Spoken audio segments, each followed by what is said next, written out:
Welcome to Satsang. Thank you for being here. May all beings wake up, be happy and free. That's why we're here. May you wake up, be happy and free. What does it mean, really? So many ideas about what waking up means. Let's even forget about that. How can you be happy and free? So many ideas about that as well. I'm going to take these headphones off because I don't really need them at this point. Oh, that's so much better. Okay.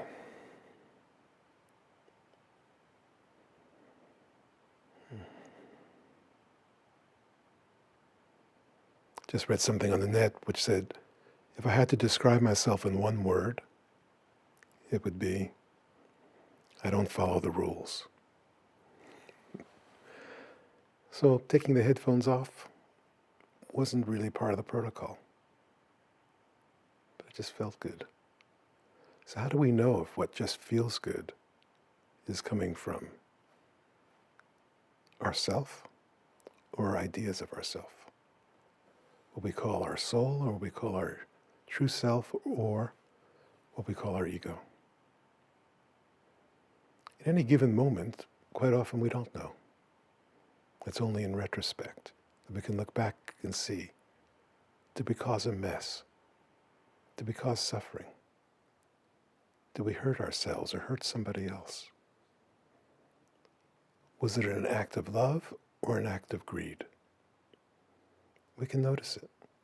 The problem in reflecting and noticing it is then often we either rationalize it away, that was just because, or we use it to beat ourselves up.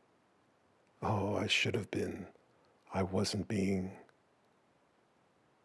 Both of those are a way of avoiding the teaching that we can get when we reflect on ourselves, when we can see ourselves with all of our flaws, with all our imperfections, without justifying them, without indulging them, and without blaming ourselves for them. Those are the three ways we betray ourselves. So if we don't rationalize, and we don't indulge, and we don't blame, what's left? In my experience, what's left is to actually go deeper into it, to find its root. Not to just let it go, because that's another way. We say, oh, I'll just let it go. It doesn't matter, it doesn't exist. It's true, it doesn't ultimately matter and it doesn't ultimately exist. But if it's arising now, it's useful. But it's only useful if it's used well. If you dismiss it out of hand, oh, it doesn't matter, it doesn't exist. Well, there are times when that's appropriate and times when it may not be. One of the ways you'll know is if it continues. If you say, oh, it doesn't matter, it doesn't exist, and then somehow, sometime later it shows up again, and then sometime later it shows up again, then maybe it does matter. Maybe in this moment where it arises, it does exist. And so then, to look deeper, to not dismiss it out of hand, to not rationalize it, to not judge it, but to go deeper. What's the root? Where did that come from? Not to figure it out, not to understand it, but to experience it for yourself. What's under it? What motivated it? And then we get down to the basic motivations of a life. The discussion today is on the difference between our ego and our true self.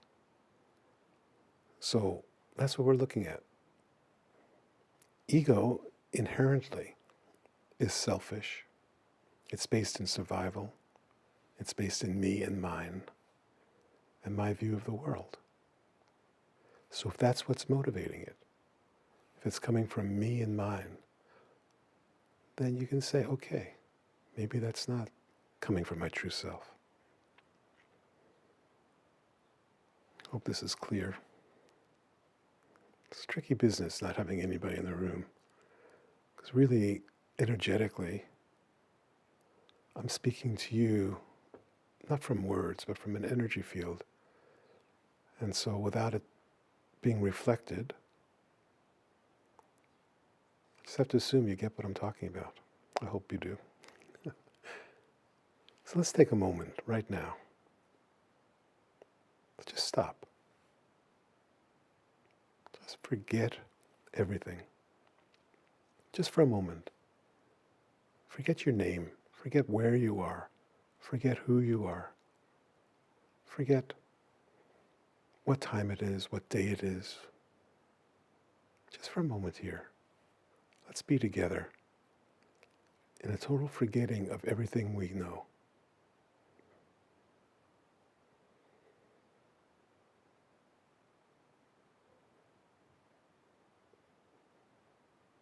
What to discover. Consciousness is here. The assumption is the body is here.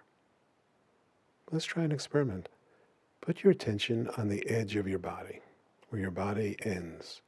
Let me just start, let's start at the top of your head.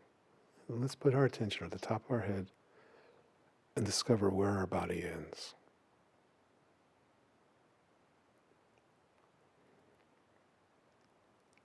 And I don't know about you, but I don't find an edge. Let's try your arm. I'll try my arm. Put your attention on where your arm ends.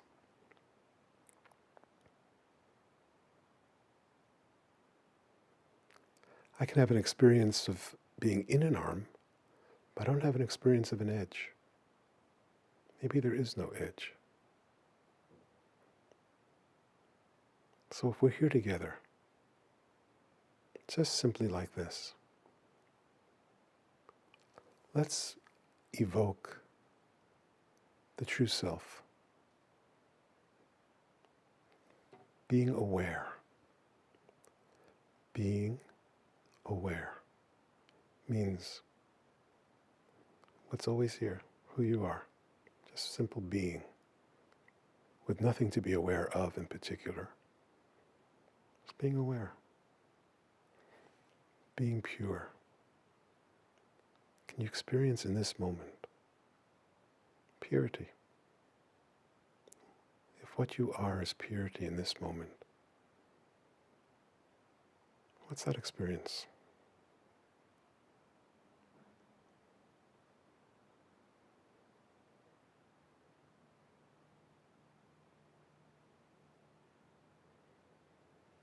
Kindness.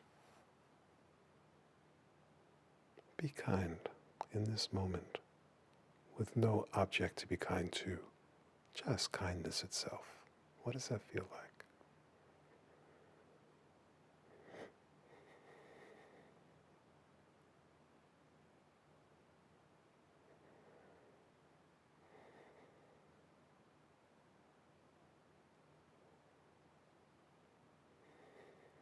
Now be love. What's the difference between kindness and love? Is there a difference?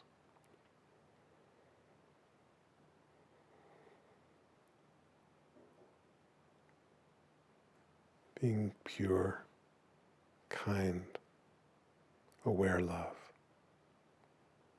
In this moment, if you don't follow it, or you can't, or you're trying, just make believe. Make believe you can, you are, and there's no trying. In this moment, make believe. No trying, no effort. Just being yourself. Being yourself. And in that, there's joy. Can you experience the joy of being yourself? Of being pure, kind, love.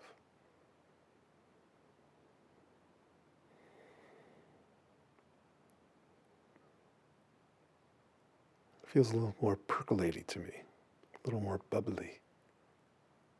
Certain quality, it's different from kindness, which is more fluid, in my experience.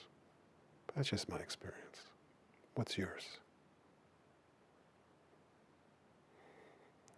And in this joy, can you experience the deep peace that you are already?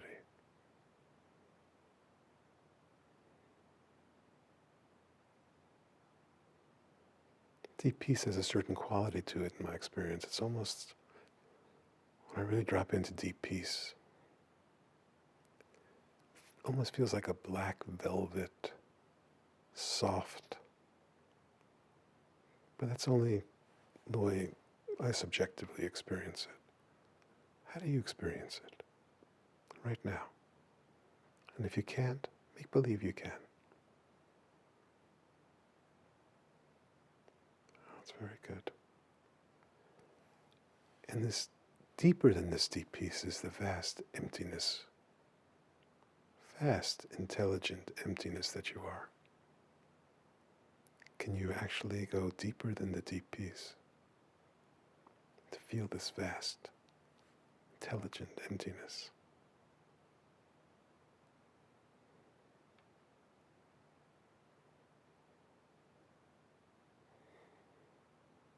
Yes, this is where we meet.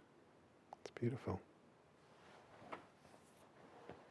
And can you allow yourself to be absorbed back in, so that all these different layers and tastes and levels of joy and peace, kindness, all get absorbed back into the depths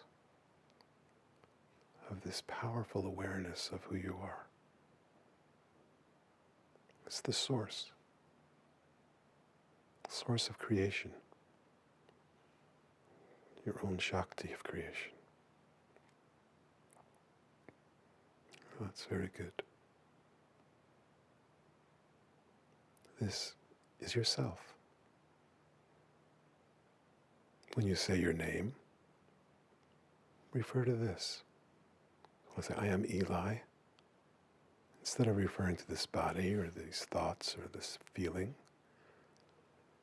Eli is this. Eli is aware, intelligent, empty, loving, kind, pure, absorbed in, powerful, without doing anything at all. This is who you are. Just put your name in there. Before the thought, during the thought, after the thought. This is who you are. Even if you think you're not. I'm not Eli. I'm not intelligent. I'm not aware. I wasn't aware yesterday. You still are. So then, this is the self. I am myself. Everybody just wants to be themselves. So why not? Why not? Because we're conditioned. We're conditioned into a false self, into a belief that I'm the body, I am these thoughts, I am these feelings. And so what are the experience of being a false self? A false self is angry, filled with pride, lying and deceitful, envious of others who have it better.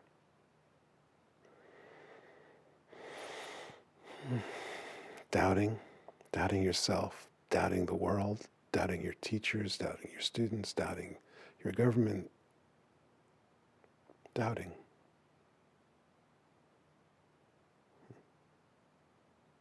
And then doubting gets covered by gluttony, going for excess of pleasure, and lust.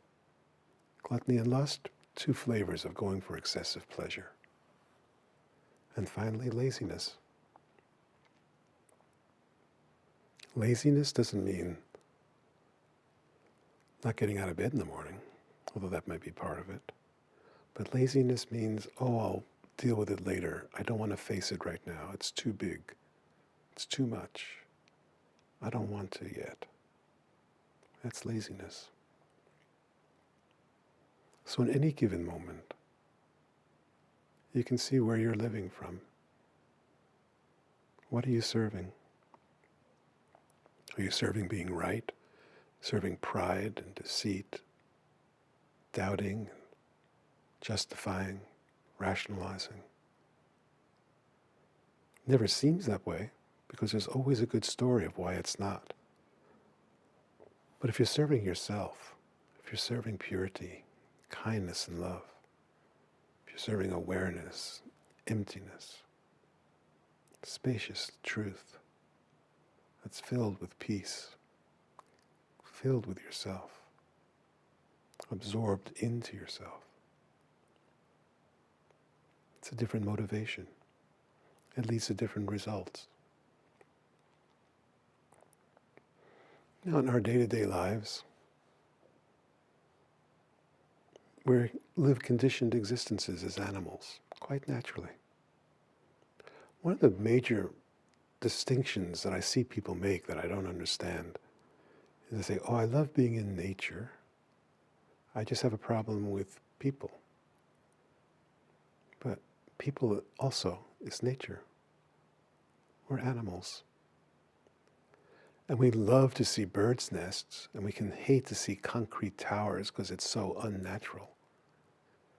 And yet, it's also, concrete towers are part of nature because that's what humans make. Just like termites make mounds. Termite mounds are not aesthetically pleasing to the human eye. Big piles of mud, they're ugly, they're out of place, they look like pimples on the earth. But they're nature. That's what termites do.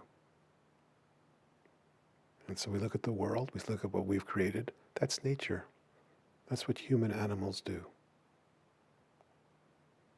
The major difference, most species have been here longer than we have. Termites for millions of years, ants millions of years, living successfully, living collectively, living in community, building, reproducing, surviving, eating. They do it ongoing generations for countless lifetimes. Humans, a relatively recent species, also run by that same motivation to survive, to be in community, to reproduce. To survive, to be in community, to reproduce. That's, every animal has that to some degree. And out of that, we've grown this idea of ourselves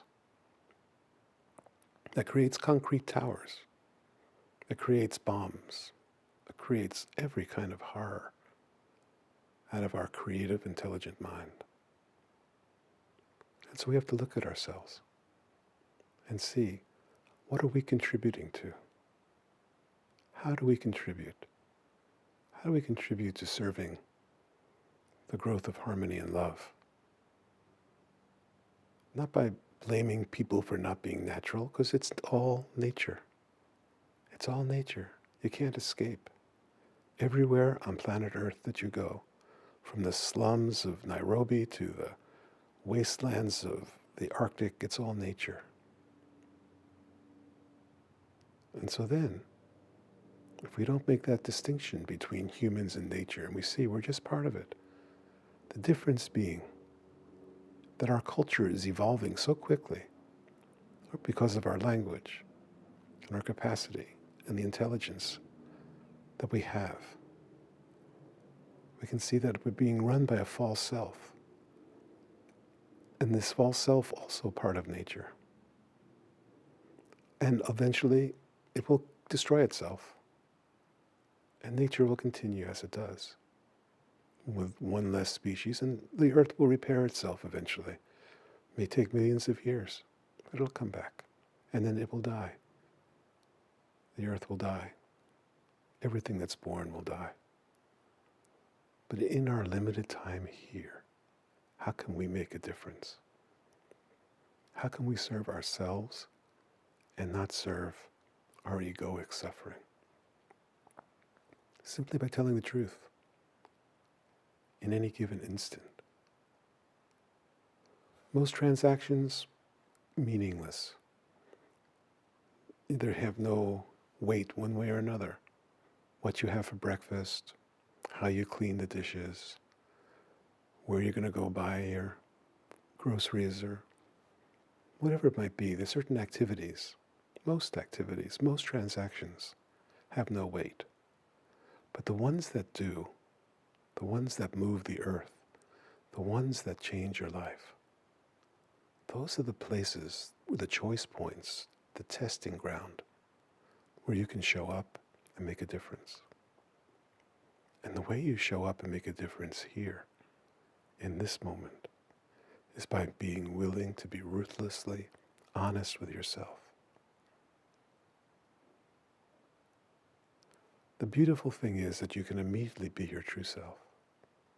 Skip all the bad stuff of the egoic self in this moment. But then to stay true to yourself is to tell the truth about what arises. What arises to move you back into selfishness, back into survival, back into doubt, back into fear, back into anger, back into pride, back into deceit. What moves you? The impulses will arise, and you will be tested. That's the good news. It's only in the testing that we can discover what's deeper, that we reach a new depth of realization and insight. When everything is blissful, it's beautiful, but there's no deepening. There's no insight. There's no depth of being that reveals itself. So I'm not saying don't be blissful. Be blissful. Be blissful when it is blissful. But don't fake being blissful when it isn't. Because when it isn't blissful, there might be something else to learn.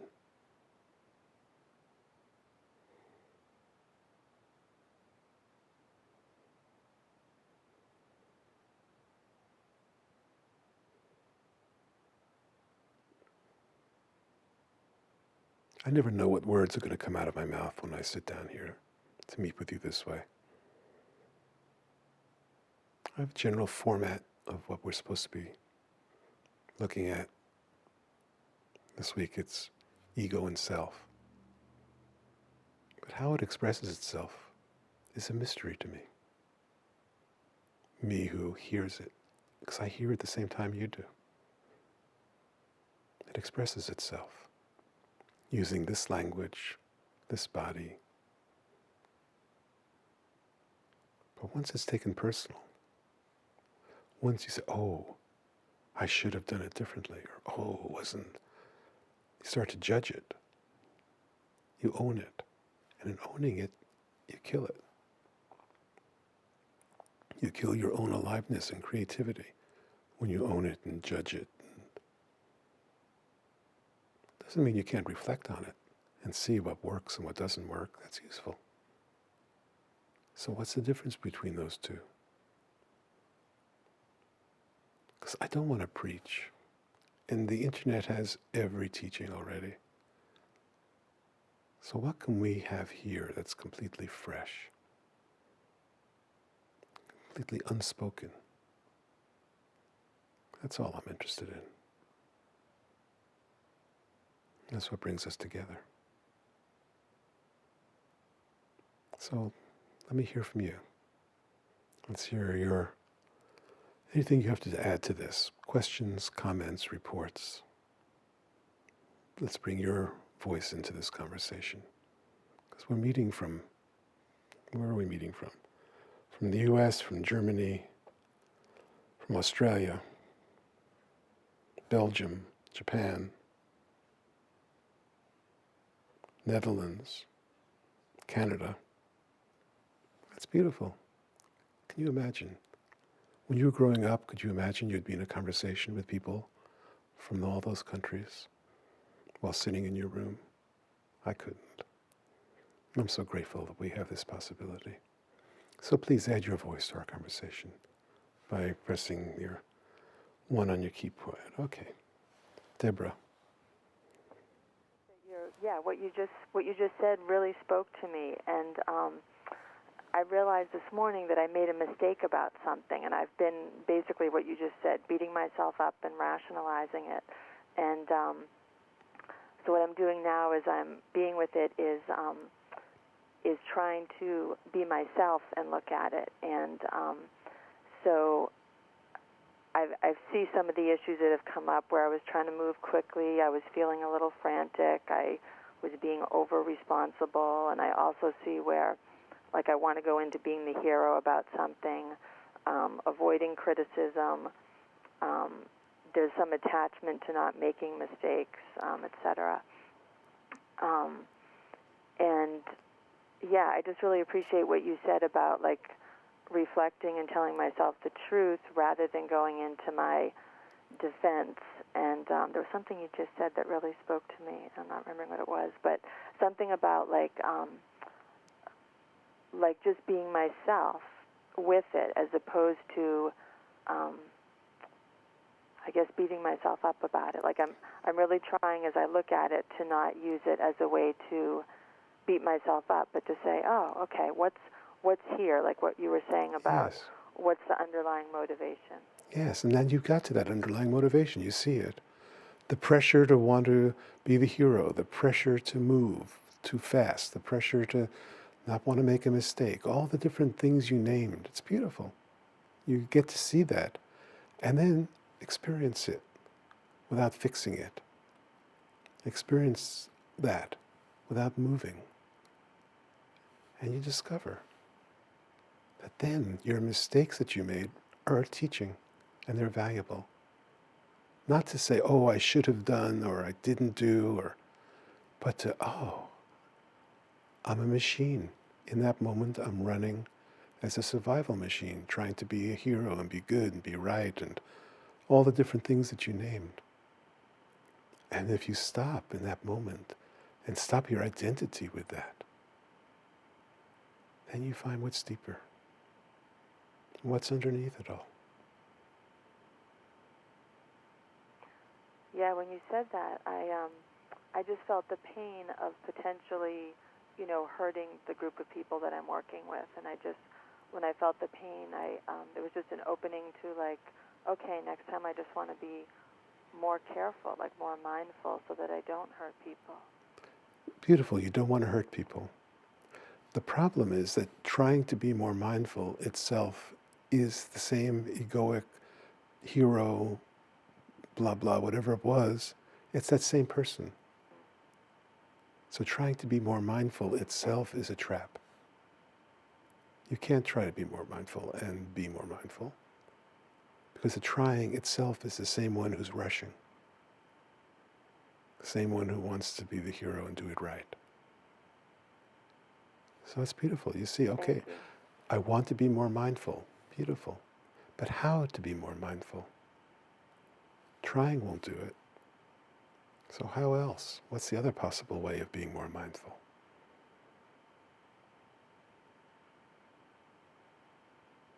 What comes to me is just being myself. Yes, being yourself. And what's that mean?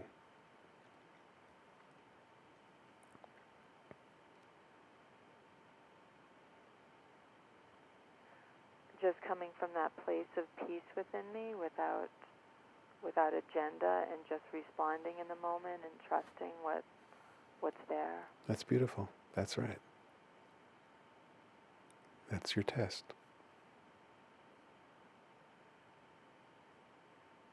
And so it starts with this moment. If you can really, in this moment, stay true to yourself, then there are no future moments. Everything will come to this moment. Everything will arise here, be met here, and disappear here. The very idea of I will try to be more mindful in the future itself is a deep trance of ego. It imagines there's a you, it imagines there's a future, it imagines that trying will actually get you to mindfulness. And all of that is already away from mindfulness. It's lost in a dream. a dream of somebody doing something better next time. And this is what we all tend to do. I'll do it better next time. Bye. I'll work harder. I'll try harder. I'll be more silent. I'll be more. And that moment itself is the moving away from yourself. Awareness doesn't say that. Emptiness doesn't say that. It's the thinking mind that's trying to create a strategy of success in the future that in that moment is already dooming failure. Yeah, that's it exactly. Oh, that's beautiful, Deborah. Wow, thank you. Oh, thank you so for your much. willingness. I'm so glad you're here. It's good to hear from you.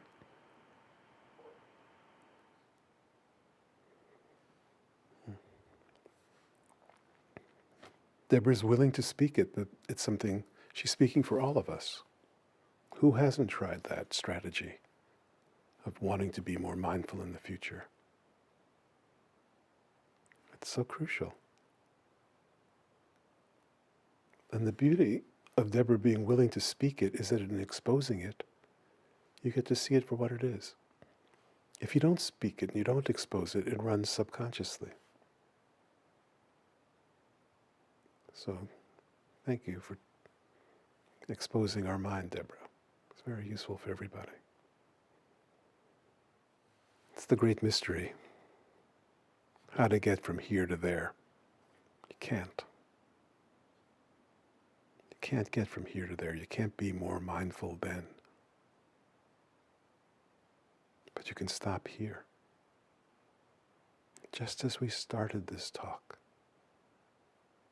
Just as we started this meeting together. Being empty. Being love.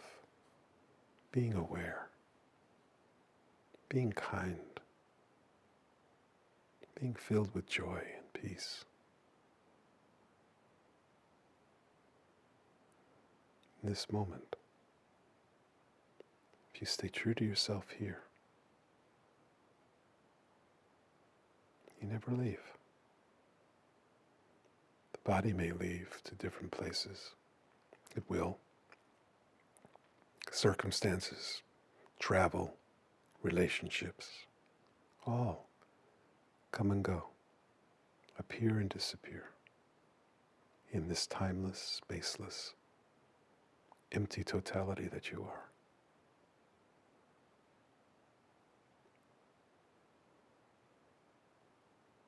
So to be yourself doesn't mean to indulge in the egoic imprintings. To be yourself doesn't mean to be working on yourself hard to be more mindful and more compassionate. It means being here right now, as you are, and rooted here. You'll be tested. The storms, the gale winds, the fears and temptations will all come to dangle in front of you to either scare you away or lure you forward. And we need those tests because each test of resolve shows us where we're weak and where we're strong. That's beautiful. That's how we develop character. Because character can be developed. Character is a quality of yourself that is the bridge between the different levels of your being. Character is unmoving and completely flexible.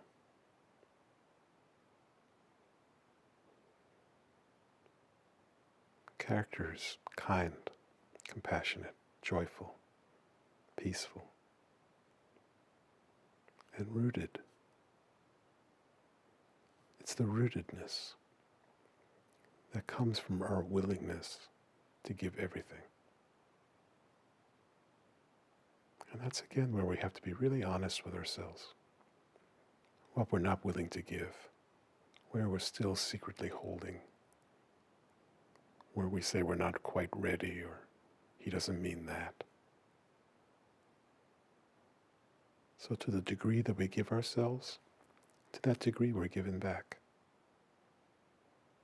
And everyone here in this moment has given themselves. That's why we can meet this way. You're already confirmed. You're already true. Or you couldn't make sense of this. You wouldn't tune in. You couldn't tune in. The fact that you can tune in, that this resonates in your heart, that's your confirming sign of your purity. Confirming sign of your intelligent love. So, give yourself all the way. And in that, you become this force of peace in the world, a force of love in the world.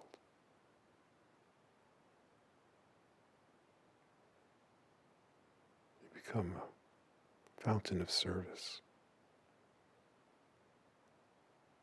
Instead of needing, you're overflowing. It's so simple. Okay, another question. Okay, Clivia. I remember you said stop the fight, and it feels like I stopped the fight against, but I feel like I'm still fighting for justice, for truth, for love in my job. Beautiful. And there's still exhaustion. If there's and it's exhaustion, like now like last week a mother called me because I sent two of her sons to prison. They didn't comply with their probation chances several times for 1.5 years, so I finally had to send them to prison. And then she tells me what goes wrong in the prison. So of course I call the director, and they interview the boys and make sure that everything's all right. And I'm just completely, I feel like I'm a lion. I'm just, I feel responsible. I send them to prison, so I have to make sure everything is right there, and they don't get beaten up by other prisoners, so whatever the problem is. And I feel like the mother is really grateful, although I sent two of her sons into prison because she knows I couldn't do it otherwise. They didn't take their chances. And everywhere I'm fighting with the police because they are not present in fighting against chemical drugs like crystal meth. So I call the prosecution office and say, hey, you have to do something. I got somebody who's willing to give us the names and the people, and it's like I'm everywhere, but I feel this is my responsibility. I have the power to do it, so I have to do it. So I spend all my life energy goes into this. Wherever I find something that doesn't work well, I'm there. I'm kind of putting the finger into what doesn't work, and not Beautiful. everybody loves me for doing it, but I have to. There's just no choice. Beautiful. What's the problem?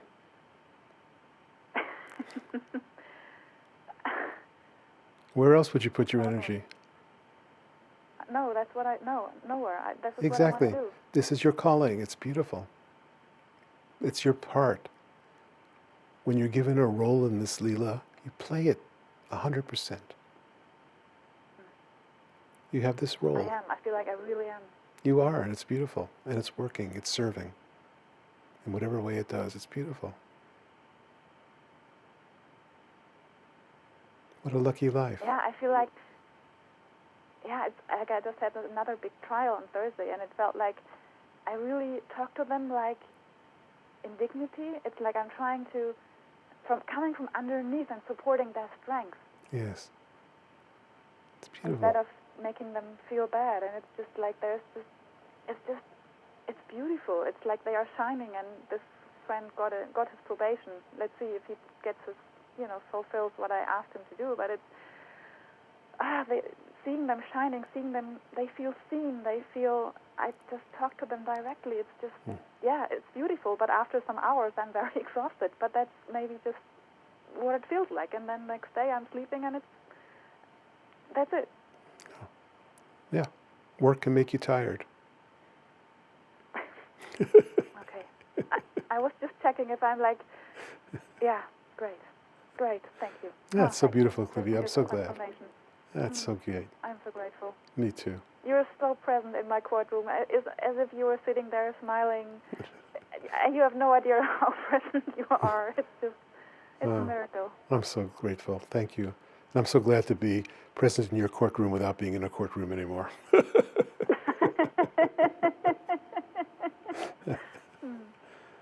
Oh, thank you, thank you. thank you, Mahalo. dear. I'm so glad. I'm so grateful that you have this calling and that you've given yourself to it without reservation. It's great. It's wonderful to be well used. That's the beauty of a life. You want to be so well used that when you die, it's all used up. That you didn't say, oh, I should have done more. You don't. You give 100%. And you give 100% till there's nothing left, and then you die and you're finished. It's beautiful. Thank you.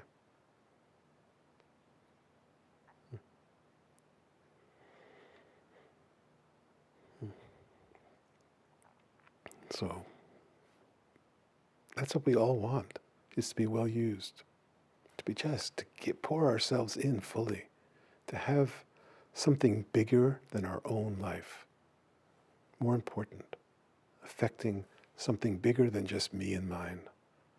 And when we have that and we give ourselves to it, then our egoic mind becomes in alignment with our true self. Then our ego is in service. Instead of being the ruler, instead of saying, I know, I'm in charge, I want, it's in service. It's in service of something bigger, in service of something more important than just me and mine. And this is the alignment that we all want. But you can't try to get it. You can't force it. You can't make it happen. What you can do is surrender. Surrender everything to yourself. And then it gets exposed and expressed quite beautifully. Your life becomes a wonder. You never knew it was going to turn out this way. You can't create it, but you can live it.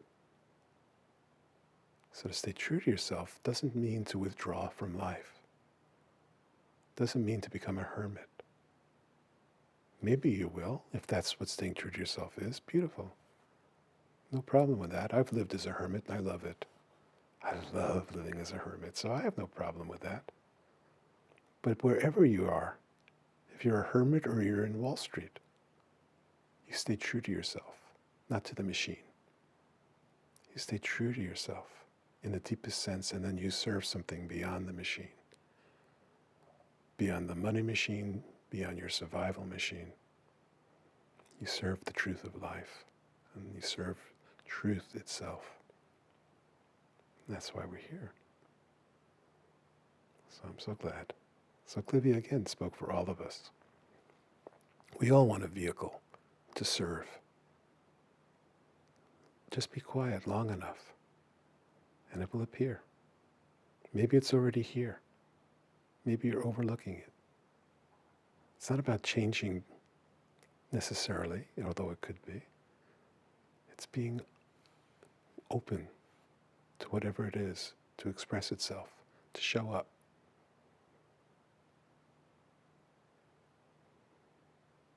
So you can really be yourself. Then, egoic mind, sattvic mind, emptiness, fullness, everything is poured through yourself.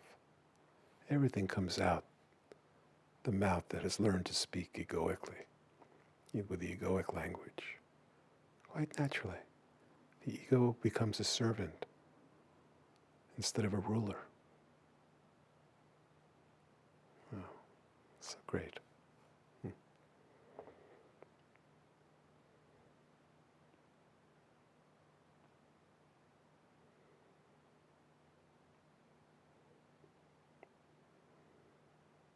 Looks like there's no calls. I feel like I've said what I have said. I love that we can connect this way. I love that different people show up. Clivia from Germany and Deborah from, where's she from? Kentucky or Maryland? Deborah from the U.S.